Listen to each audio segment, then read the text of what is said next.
Okay, hello everyone. Here I want to provide a tutorial on how to change the sliding effect on Vivo Y17s device. Okay, let's go to the tutorial.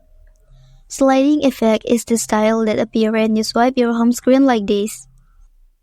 On this device, you can replace the sliding effect with a new one by doing the following method.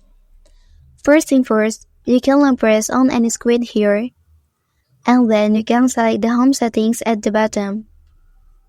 After that, tap on sliding effects option here. And then you can select one between the several options as your swipe style. Okay, and then the swipe style on your device is successfully replaced. That's the tutorial on how to replace the sliding effect on Vivo Y17s device. If you are helped by this video, don't forget to like and subscribe to get other information from this channel.